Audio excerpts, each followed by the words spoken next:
Hello everyone, আসসালামু আলাইকুম। This is Fatema Mitu. Welcome to my channel. আজ আপনাদেরকে দেখাবো মাটির চুলায় কীভাবে খাসির মাংস রান্না করা যায়। তো আমি প্রথমে দিয়ে দিলাম আধা কেজি খাসির মাংস, আর দিয়ে দিলাম এক কাপ পরিমাণ পেঁয়াজ কুচি। এবার দিয়ে দিব 1 চামচ হলুদ। যেহেতু আমি আধা কেজি মাংস দিচ্ছি, তাই আমাকে হলুদ দিতে হবে 1 চামচ। আর দিয়ে দিব লবণ।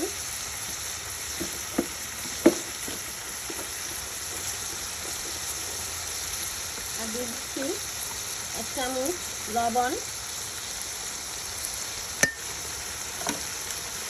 তারপর দিয়ে দিচ্ছি রাঁধুনি কালা বুনা মশলা 1 চামচ। আমি এখানে চামচ ছাড়া ইউজ করতেছি, আপনারা চামচ দিয়ে দিতে পারেন।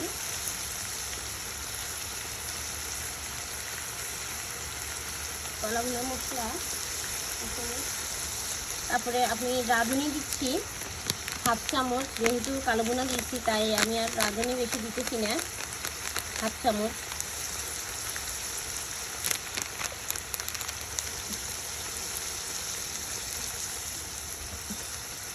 কে কোথা থেকে আমার ভিডিও দেখছেন প্লিজ কমেন্টে জানাবেন কিন্তু আমাকে। মাটির চুলার রান্না অনেক মজা হয়, অনেক টেস্টি হয়। আপনারা যদি মাটির চুলায় রান্না করতে পারেন খেতে কিন্তু খুবই ভালো লাগবে। আর বৃষ্টির পানি যদি দিতে পারেন তাহলে তো কালারটা অসম্ভব সুন্দর আসে।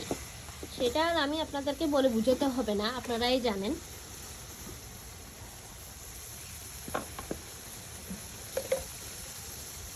আসলে হচ্ছে রান্নাটা নিজের কাছে, নিজের মাধুর্য অনুযায়ী যেভাবে আপনি রান্না করবেন।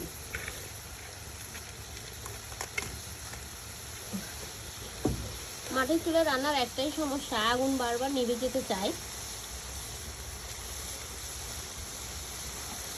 তো এগুলো আমি ভালো করে দিয়ে দিচ্ছি। এবার অল্প একটু পরিমাণে আমি পানি অ্যাড করে দিব, যেহেতু মশলাগুলো পুড়ে না যায়।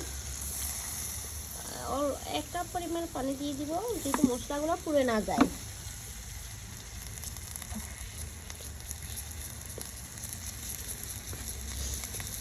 তারপরে আমি পেঁয়াজ রসুন আদা বাটা দিয়ে দিব। পেঁয়াজ রসুন আদা বাটা দিয়ে দিব পরিমাণ মতো। আপনারা যেরকম মশলা খান, আমি একটু মশলা কম খাই, যেহেতু আমার ছোট মেয়ে আছে, তো ওর জন্য আমার মশলা কমে দিতে হয়। দেখুন আমি কিছু পরিমাণ মশলা দিচ্ছি। মাটির চুলা রান্না আসলে অনেক সুন্দর হয়, মজাটাই অন্যরকম হয়। আমি এখানে মরিচ দিয়ে দিলাম 1 চামচ।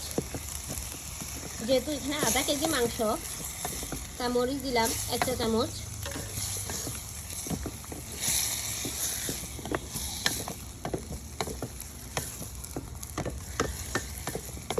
এভাবে আপনি আর একটু পানি দিয়ে বারবার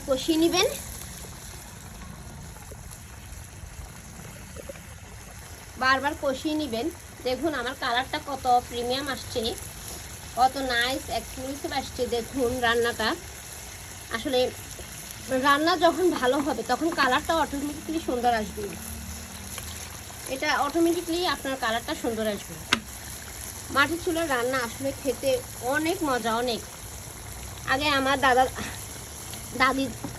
দাদিরা এরকমভাবে রান্না করতো। এখন তো আসলে এই চুলা প্রায় বিলুপ্ত, এখন সবাই গ্যাসের চুলায় রান্না করে। এভাবে আসলে কেউ এখন রান্না করতে চায় না। আমিও আসলে গ্যাসের চুলায় রান্না করি। তো মাঝে মধ্যে মাংস রান্না করলে চুলায় রান্না করি, যাতে খেতে ভালো লাগে। মাটির চুলার রান্না অসম্ভব সুন্দর, অসম্ভব মজাদার হয়। যদি আপনারা মাটির চুলায় রান্না করার চেষ্টা করেন তাহলে বুঝতে পারবেন। আমার ভিডিওটা কেমন লাগতেছে, যদি ভালো লাগে তাহলে আপনারা লাইক কমেন্ট শেয়ার করতে একদমই ভুলবেন না। আর কে কোথা থেকে ভিডিও দেখছেন সেটা কিন্তু আমাকে একদম কমেন্টে জানাতে কিন্তু একদমই ভুলবেন না। আর ফাতেমা মিতু ব্লগিং চ্যানেলটা একটু সাবস্ক্রাইব করে দিবেন এন্ড পাশে থাকা বেল আইকনটি ক্লিক করে দিবেন।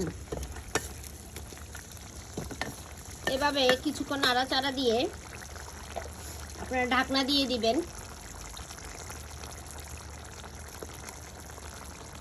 এভাবে কিছুক্ষণ নাড়াচাড়া দিয়ে ঢাকনা দিয়ে দিবেন।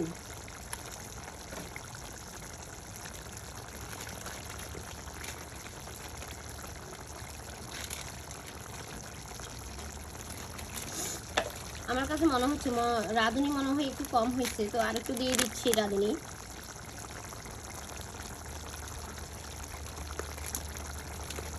আপনারা চাইলে কেউ আলু দিয়েও রান্না করতে পারেন, যাদের বাসায় বাচ্চা আছে, বাচ্চারা তো আলু খেতে পছন্দ করে বেশি, তো তাদের জন্য আলু দিয়েও একটু রান্না করতে পারেন।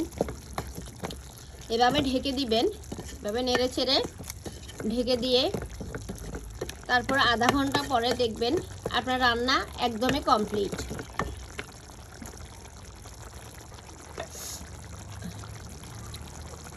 রান্না অ্যাকচুয়ালি আপনারা নিজের কাছে যদি আপনি ভালো করে কষানি দেন, বৃষ্টির পানি দিয়ে ভালো করে কষানি দেন, তাহলে আপনার রান্না অবশ্যই ভালো হতেই হবে। অ্যাকচুয়ালি আপনারা যদি একটু কষানি ভালো করে দেন, আমি এখানে কোনো জিরার গুঁড়া, ধনিয়া গুঁড়া এগুলো কোনো কিছুই অ্যাড করি নাই, যেহেতু আমার বাচ্চা আছে তাই ওর পেট গরম হয়ে যাবে মশলা বেশি দিলে, তাই আমি এইভাবেই রান্না করলাম। জানি না আপনাদের কতটুকু ভালো লাগবে।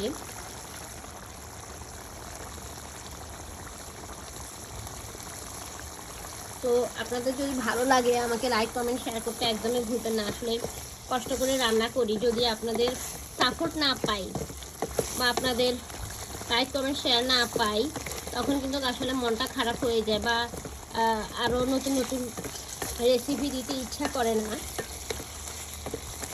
এখানে আরও পানি অ্যাড করতে হবে, আর একটু কষানি হয়ে যাক, আর একটু পানি অ্যাড করে দিব।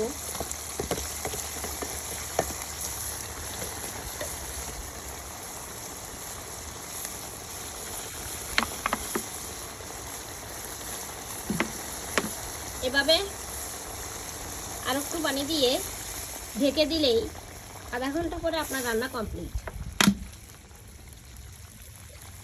তো কার কার ভিডিওগুলো ভালো লাগতেছে আপনারা একটু লাইক কমেন্ট শেয়ার করে আমাকে জানাবেন। আর আমার ফাতেমা মিতু ব্লগিং চ্যানেলটা একটু সাবস্ক্রাইব করে দিবেন এর পাশে থাকা বেল আইকনটি ক্লিক করে দিবেন।